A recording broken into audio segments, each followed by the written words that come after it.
Buenos días.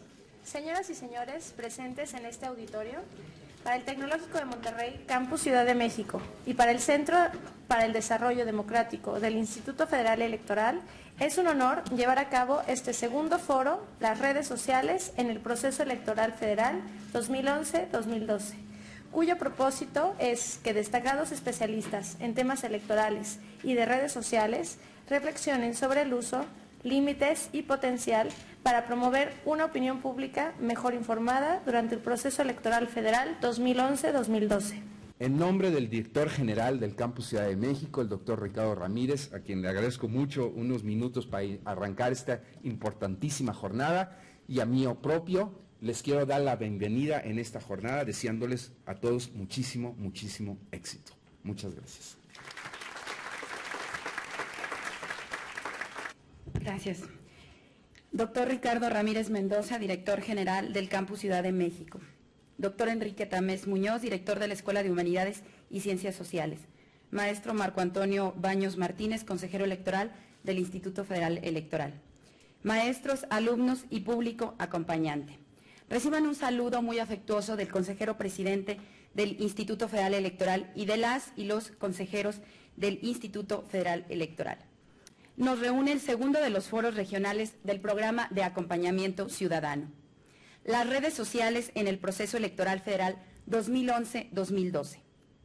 En los últimos años hemos asistido a una revolución tecnológica y cultural que no ha dejado de tener profundas implicaciones en la democracia.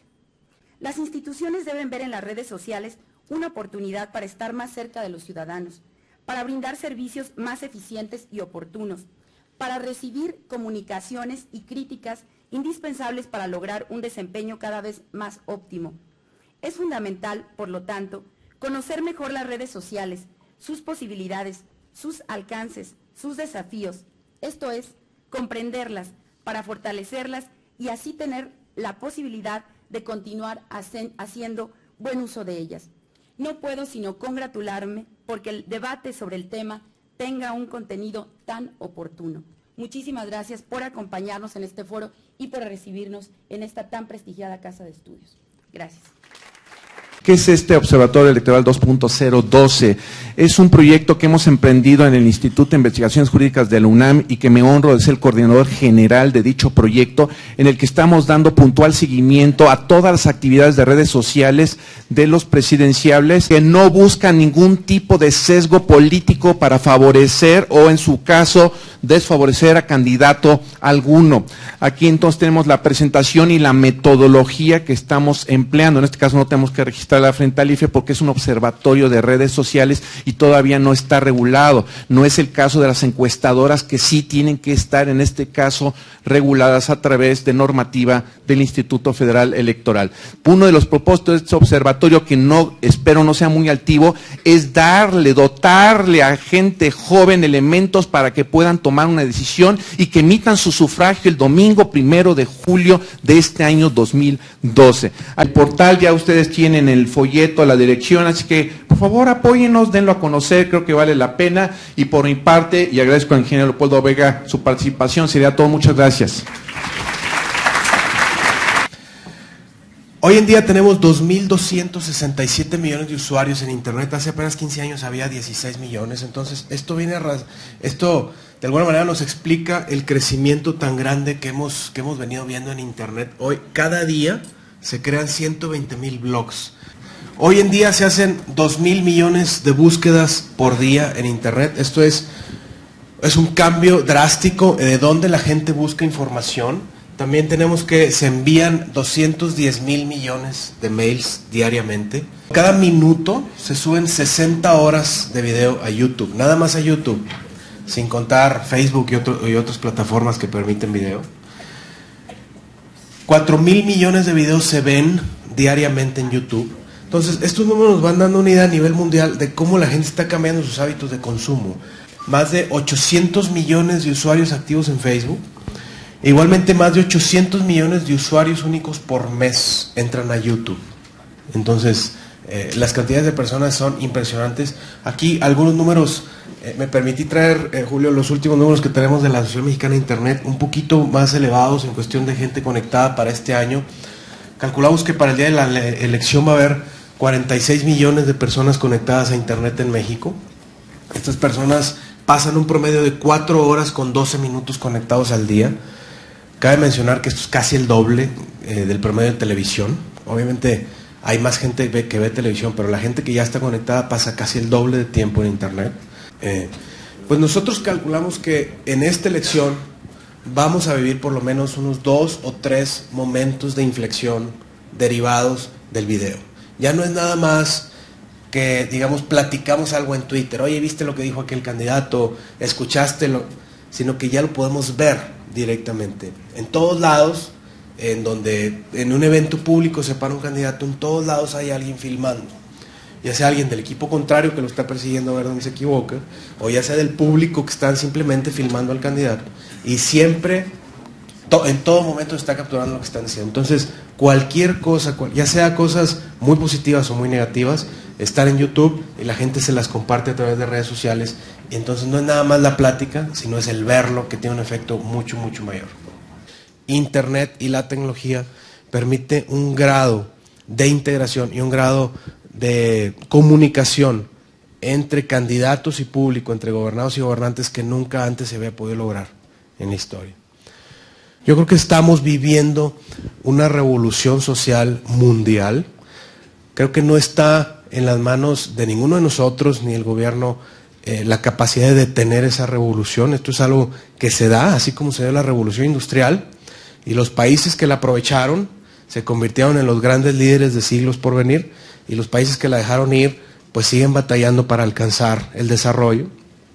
Es lo mismo con lo que está pasando acá el día de hoy. Estamos viviendo una revolución mundial. Es muy importante para México y para los mexicanos identificar las oportunidades que se nos están abriendo para realmente adoptar la tecnología, adoptar las nuevas formas de hacer las cosas, y que México pueda dar el brinco y pueda ser uno de los grandes ganadores de esta revolución. Gracias. A efectos del proceso electoral que nosotros tenemos en marcha en este momento, hay una base de electores de cerca de 85 millones de personas que están inscritas en el padrón electoral, de las cuales hay 79 millones de personas que han recibido la credencial para votar con fotografía, y por consecuencia son el universo de votantes que podríamos tener en este proceso electoral. Hay un dato que es impactante, lo dio el doctor Telles. De ese universo de votantes, los que están en el universo, en el rango de edad que va de 18 a 24 años de edad, hay aproximadamente entre 13 y 14 millones de personas que están en ese rango, y que son, digamos, las personas que tienen una vinculación mucho más intensa con el uso de las redes sociales. Y sin duda, yo diría, sí son las personas que van a definir la elección. Eso, a mi modo de ver, es muy importante de tomarlo en consideración. El uso de las redes sociales es cada vez más intenso, e incluso hoy día se ha convertido en un referente incluso para los noticiarios, tanto en radio como en televisión. Hay segmentos de los noticiarios que, si nosotros revisamos con cuidado, vamos a encontrar que los dedican fundamentalmente para revisar qué ha ocurrido el día anterior con las redes sociales. En el ámbito normativo de lo que son las elecciones, las redes sociales no tienen una normativa que seguir específicamente en estos temas. Es decir, las redes sociales son absolutamente libres, y me parece que nadie podría pensar razonablemente en querer establecer un uso limitado o establecer restricciones genéricas al uso de las redes sociales. Me parece que debería de preservarse en general el uso libre de las redes sociales, pero sin embargo hay que analizar algunas cuestiones que pueden ocurrir en las redes sociales y que por consecuencia necesitan, no ahora, porque ahora no es posible hacer ya modificaciones a las reglas del juego, pero sí me parece que requieren cierto tipo de comportamientos en el uso de las redes sociales. Y tengo la impresión, y esto sí lo quiero decir con toda claridad, que las redes sociales van a jugar un papel fundamental en el desahogo de este proceso electoral. Es impresionante cómo nosotros podemos ver cómo ciertos hechos en los que participan los candidatos tienen una visibilidad prácticamente inmediata a través de las redes sociales. Las redes sociales, desde luego, tendrán gran relevancia, entre otras cosas, por el amplio acceso que hay a ellas En segundo lugar, porque aquí se decía hace unos minutos, porque propagan con inmediatez que no hay en otros medios de comunicación distintas versiones de los acontecimientos, porque son capaces de contribuir a crear la agenda de los asuntos públicos, sobre todo cuando hay temas en estas redes que circulan en otros medios de comunicación, y sin embargo, de lo que se dice en estas redes no necesariamente surgen convicciones entre los electores. Congratulo de que el consejero Baños, que estuvo aquí hace un rato, haya discrepado de quienes en otros ámbitos han dicho que hay que regular las redes. No se puede. Es imposible regular redes tan abiertas, tan descentralizadas y que, entre otras cosas, no están siempre asentadas los servidores en donde son colocados los contenidos que circulan por estas redes en territorio mexicano. El IFE no tiene soberanía, atribuciones sobre Facebook. El Estado mexicano no tiene soberanía sobre Twitter y creo que es interesante que esto ocurra, pero sí pueden ser sancionados aquellos que colocan contenidos difamatorios, no mentiras. Creo que la mentira no se puede castigar a menos que afecte a terceros de manera muy clara, pero sí se puede sancionar la difamación. Yo voy a platicarles un poco acerca de una red específica, acerca de Twitter, que ustedes la conocen, no les digo de qué se trata, simplemente diré que hay cierta mitificación de estas redes que mucha gente dice y que algunos analistas recientemente dicen son tan concurridas y son tan democráticas que en ellas quedamos en igualdad de circunstancias delante de personajes públicos muy relevantes. Y respecto de la competencia política, hay la idea que forma parte de esta mitificación reciente que estamos haciendo de Internet, de que cuando nos afiliamos a la cuenta de un personaje relevante, quedamos en igualdad de circunstancias con ellos. No es cierto. Internet, en estos casos, no es un medio horizontal, hay jerarquías igual que en otros medios de comunicación, los personajes públicos tienen muchos seguidores, pero siguen a pocos, y es natural. Los candidatos presidenciales con cuentas en Twitter suelen utilizar esos espacios, también se decía hace unos minutos aquí, para decir lo que están haciendo, más que para proponer ideas. De tal suerte que en Twitter hay espacio más para las arengas que para la explicación, y es natural. En Twitter no caben más que 140 caracteres, ese es el límite. Podemos hacer tweets largos que pasan a un sitio web con una dirección de hipertexto, pero por lo general lo que se lee son los mensajes que llegan hasta estos 140 caracteres que constituyen el límite fatal para lo que podemos decir ahí.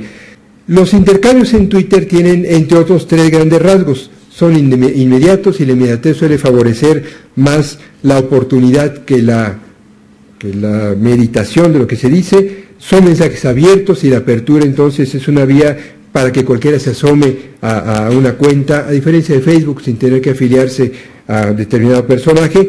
Y hay un estilo contundente que está determinado por la necesidad de las frases muy breves.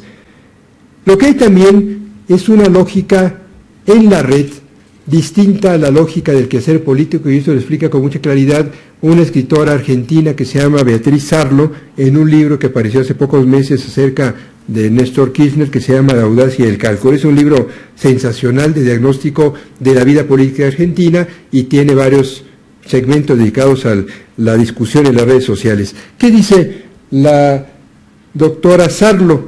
Que es una cita anterior a esta, que los políticos no entienden la lógica de Twitter porque su propia lógica se opone a la de la red. Sin embargo, comparten la idea de que la plataforma tiene una importancia muy importante, hay que estar allí, dicen los políticos, aunque no sepan bien para qué. Y es que Twitter se parece en su discurso a los mensajes concisos, contundentes, que suele haber en la televisión. En la televisión no hay espacio para deliberar. Quien piense que la televisión sirve para educar o para discutir se equivoca, porque el formato mismo de la televisión es, por definición incluso, breve, esquemático, escueto. La televisión es para entretener, para anunciar eventos, para informarnos, no para razonar, ni para meditar, ni para reflexionar, e igual ocurre con plataformas como Twitter.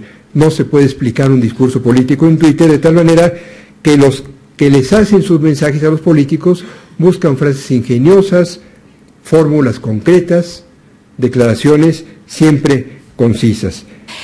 Voy entonces a mencionar algunas variables de las cuales depende esta deseable asociación entre Internet y democracia. Primero, bueno, ya en la primera mesa hicieron alusión a algunos datos sobre la denominada brecha digital, que es como se denomina a la disparidad entre conectados y desconectados, y también dieron la cifra de 34 millones de usuarios de Internet, 40 decía ayer la Secretaría de Comunicaciones y Transportes cuando anunció la agenda digital, y de este porcentaje conectados, esto es particularmente importante, apenas el 10% tiene acceso a banda ancha. La banda ancha hoy es la infraestructura más importante de la sociedad de la información, porque simplemente la necesitamos para ver un video de un candidato en algún sitio de Internet. Otra variable para comenzar a asociar Internet y democracia, pues es la brecha del conocimiento, que tiene un nexo con la educación y con la cultura cívica, que es el motivo de reunión en esta mesa. Por brecha cognitiva conocemos a la distancia que separa a quienes cuentan con las habilidades digitales, la educación y la cultura cívica para apropiarse de manera significativa de la tecnología. ¿Qué es esto? Bueno, pues eso quiere decir, apropiarse significativamente de la tecnología no es hacer un video como el que hace unos momentos en la mesa anterior pues recomendaba el consejero Marco Baños. Potencialidades de Internet para ensanchar la democracia pues dependen de la inclusión digital, de la educación y de la cultura cívica, pero también de la disposición de los diversos actores para usarla de manera significativa.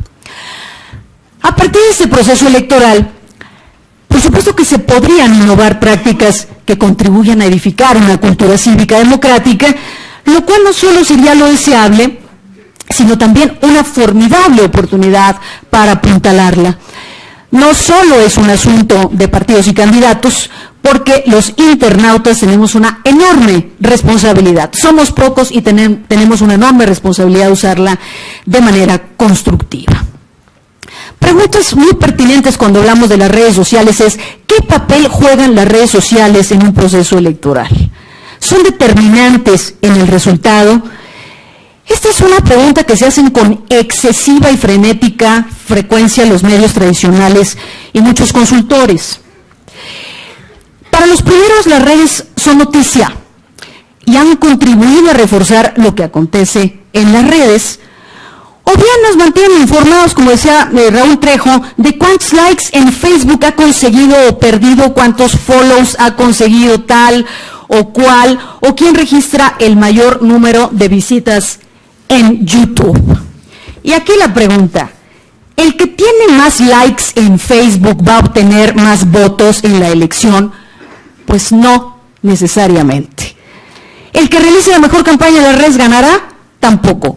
José Serra en Brasil, Atanas Mocus en Colombia, hicieron campañas muy propositivas en las redes sociales y no ganaron. Y ustedes dirán, ¿pero qué tal Barack Obama?